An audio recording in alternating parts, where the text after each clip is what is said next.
Now let's move further and learn what are the chess rules for pawn movement now.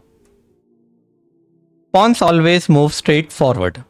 Either they can go one square or two squares. Both are allowed. So they can even go two squares. See, for any pawn, they can be ambitious and they can go directly either one step or two step as they want. After that, extremely sorry buddy, just one step at a time. Now if I want to move this pawn, now there is only one step, no two steps, no more ambitious. Okay, see, same for black. But again, if any pawn starting from its initial position, now it has the liberty to be ambitious, either go two step or one step. Let us say two steps.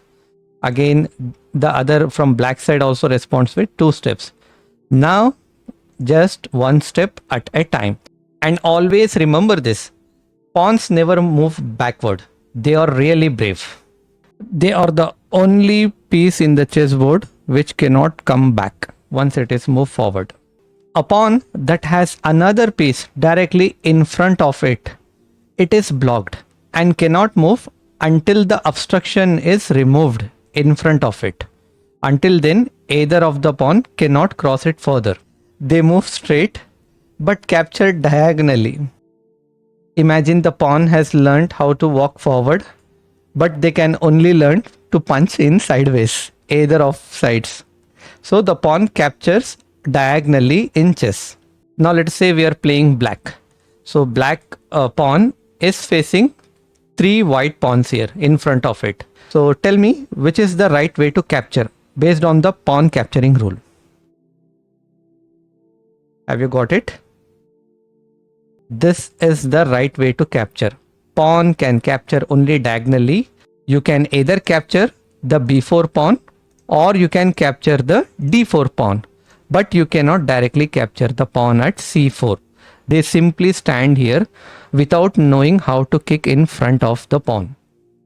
Till now we have discussed about pawn capturing rules and blocked pawns. Now let's learn what is pawn promotion in chess. Let us say the pawn is moving forward. So now the black pawn is having the first move, so it gets the liberty. Either it can move one step or two step. Let us say we are making it two step. Again, now the pawn has started only one move after that. So one move, tada! This pawn has reached the position for pawn promotion. Once the pawn touches its opposite end, now can you see it gets various position. You can directly select a queen. This is called as pawn promotion. Okay, now I think you have got what is a pawn promotion in chess. And most of the time people pick the queen because it is the most powerful piece. It is the CEO of the chessboard. So that's why everybody promotes to queen. But it depends what you want to promote. In some strategical position, we can also create rook or knight or bishop. And believe me guys, you have to trust me. A pawn promotion can flip the whole game upside down. So never lose your pawn so easily.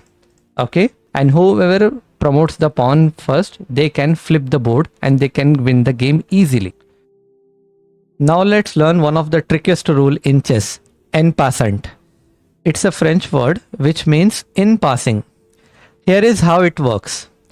If your pawn has reached the 5th rank and your opponent pushes their pawn forward 2 squares right beside it, now you can simply cut the pawn diagonally like this. You must capture immediately on the very next move or the chance is gone. I hope you got what en passant is now. Thanks a lot for watching this lesson. Until the next video, keep playing, keep learning, keep it cheeky. And hey, don't forget to like, share and subscribe to support the channel. See you soon.